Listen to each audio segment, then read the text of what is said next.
আজি কাজিৰঙা অৰ্কিড পাৰ্কত আমি অনুষ্টুপীয়াকৈ শিল্পী দিৱস আয়োজন কৰিলোঁ। ইয়াত আজি আমাৰ কাজিৰঙা অৰ্কিড পাৰ্কৰ সকলো শিল্পী যি 24 ঘণ্টা অসমীয়া জাতিৰ লোক সংস্কৃতি আৰু সত্ৰীয়া নৃত্য সকলোবিলাক অসমৰ বিভিন্ন জনগোষ্ঠীৰ লোকনৃত্য, লোক বাদ্য, লোকগীত এইবিলাকক সদায় মানে প্ৰদৰ্শন কৰি থাকে। 24 ঘণ্টা মানে মই কৈছোঁ যে ৰাতিপুৱা 8 বজাৰ পৰা ৰাতি 9 বজালৈকে প্ৰদৰ্শন কৰি থাকে। গতিকে সেই শিল্পীসকলক আজি সম্বৰ্ধনা জনালোঁ আৰু লগতে ইয়ালৈ কাজিৰঙা অৰ্কিড পাৰ্কলৈ অহা পৰ্যটকসকলকো আমি আজি জ্যোতিপ্ৰসাদ সম্পৰ্কে জনালোঁ।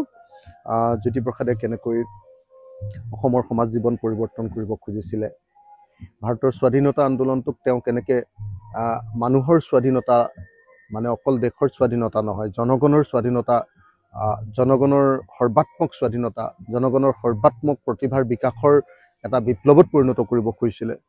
তাৰ কাৰণে কেনেকৈ তেওঁ গীত ৰচনা কৰিছিলে, প্ৰথম অসমীয়া আধুনিক গীত, প্ৰথম অসমীয়া আধুনিক আপোনাৰ নাটক, প্ৰথম অসমীয়া চিনেমা সৃষ্টি কৰা মানুহজনী জ্যোতিপ্ৰসাদ আগৰৱালা। আৰু সেই জ্যোতিপ্ৰসাদ আগৰৱালাই মানে দেখুৱাই দিছিলে যে সংস্কৃতি মানে কেৱল গান আৰু বাজনা নহয়, সংস্কৃতি মানে এজন মানুহৰ ভিতৰ আৰু বাহিৰৰ যি যিটো অন্তৰ সংস্কৃতি, সেই বাহিৰৰ মানুহজন আৰু ভিতৰৰ মানুহজন একে হ'ব লাগিব। এইটোৱে প্ৰকৃত সংস্কৃতি।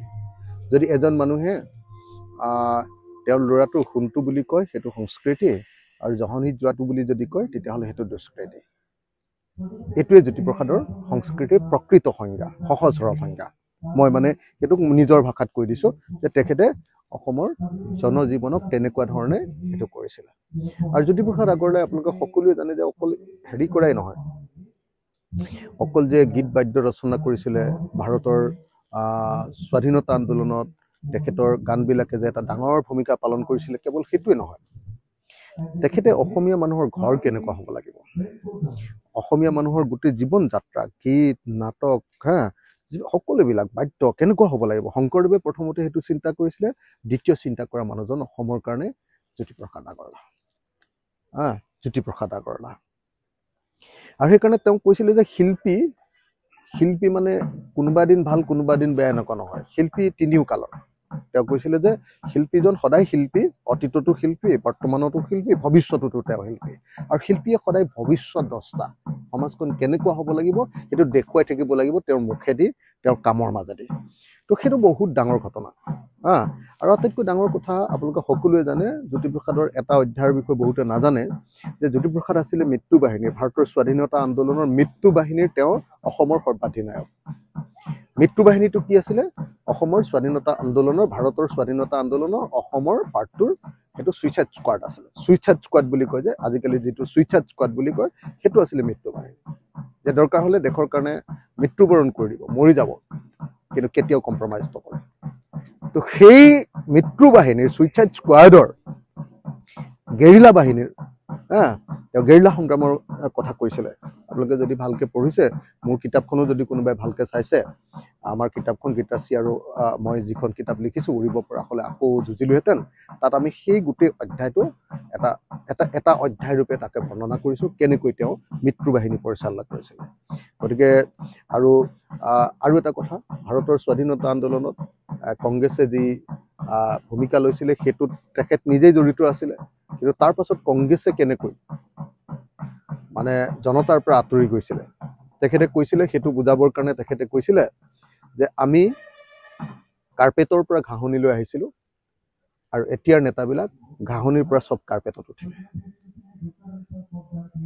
কংগ্ৰেছে কেনেকৈ মানে ভাৰতৰ স্বাধীনতাৰ সেই আন্দোলনৰ গোটেই হেৰিটোক কেনেকৈ মানে অপব্যৱহাৰ কৰিছিলে, সেই কথাটো জ্যোতিপ্ৰসাদ আগৰৱালাই গোটেই জীৱনত কৈ গ'ল।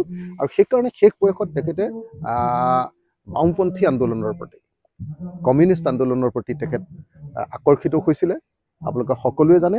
আৰু সেই কমিউনিষ্ট আন্দোলনৰ প্ৰতি আকৰ্ষিত হৈ তেখেতে, আপোনালোকে সকলোৱে জানে যে নালিয়া পুলৰ বিপদ সংকেত নামৰ ৰচনাখন পঢ়িলে আপোনালোকে সকলোৱে গম পাব যে তেখেতে কেনেকৈ কমিউনিষ্ট আন্দোলনৰ প্ৰতি আকৰ্ষিত হৈছিলে। আৰু IPTৰ IPTAৰ মানে কমিউনিষ্ট আন্দোলনৰ এটা সাংস্কৃতিক যিটো মঞ্চ, সেই IPTAৰ তেওঁ অসম চেপ্টাৰৰ প্ৰথম সভাপতি আছিলে।